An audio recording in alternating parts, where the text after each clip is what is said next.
அனைவருக்கும் வணக்கம். சற்று முன்பு வெளியான முக்கிய அறிவிப்பு. மேற்கு திசை காற்றின் வேக மாறுபாடு காரணமாக இன்று தமிழகத்தில் ஒரு சில இடங்களிலும் புதுவை மற்றும் காரைக்கால் பகுதிகளிலும் இடி மின்னுடன் கூடிய லேசான முதல் மிதமான மழை பெய்யக்கூடும். நீலகிரி மற்றும் கோயம்புத்தூர் மாவட்ட மலை பகுதிகளில் ஓரிரு இடங்களில் கனமுதல் மிக கனமழையும், திருப்பூர், தேனி, திண்டுக்கல், தென்காசி, நெல்லை, கன்னியாகுமரி மாவட்டங்களில் ஓரிரு இடங்களில் கனமழை பெய்யவும் வாய்ப்புள்ளது. அதேபோல நாளை 27ஆம் தேதி தமிழகத்தில் ஒரு சில இடங்களிலும் புதுவை மற்றும் காரைக்கால் பகுதிகளிலும் இடி மற்றும் மின்னுடன் கூடிய லேசான முதல் மிதமான மழை பெய்யக்கூடும்.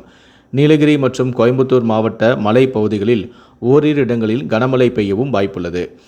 மேலும் தேனி, தென்காசி, திண்டுக்கல், விழுப்புரம், கள்ளக்குறிச்சி, நாமக்கல், திருப்பூர், விருதுநகர் உள்ளிட்ட மாவட்டங்களில் இடி மின்னுடன் கூடிய மிதமான மழை பெய்ய வாய்ப்புள்ளது என்றும் மஞ்சள் அலர்ட் எச்சரிக்கையும் விடப்பட்டுள்ளது. நாளை மறுநாள் 28ஆம் தேதி முதல் 1ஆம் தேதி வரை தமிழகத்தில் ஓரிரு இடங்களிலும் புதுவை மற்றும் காரைக்கால் பகுதிகளிலும் லேசான முதல் மிதமான மழை பெய்யக்கூடும். சென்னையை பொறுத்தவரை அடுத்த 48 மணி நேரத்திற்கு வானம் ஓரளவு மேகமூட்டத்துடன் காணப்படும் எனவும், நகரின் ஒரு சில பகுதிகளில் மாலை மற்றும் இரவு வேளையில் இடி மற்றும் மின்னுடன் கூடிய லேசான முதல் மிதமான மழை பெய்ய வாய்ப்புள்ளது. அதிகபட்ச வெப்பநிலையானது 36 டிகிரி செல்சியஸை ஒட்டியும் குறைந்தபட்ச வெப்பநிலையானது 27 டிகிரி செல்சியஸை ஒட்டியும் இருக்கக்கூடும்.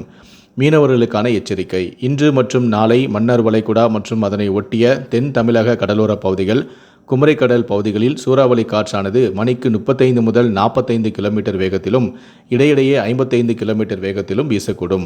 வங்கக்கடல் பகுதிகளில் இன்று தெற்கு மற்றும் மத்திய வங்கக்கடல் பகுதிகள் மற்றும் வடக்கு அந்தமான் கடல் பகுதிகளில் சூறாவளி காற்றானது மணிக்கு 35 முதல் 45 கிலோமீட்டர் வேகத்திலும் இடையிடையே 55 கிலோமீட்டர் வேகத்திலும் வீசக்கூடும்.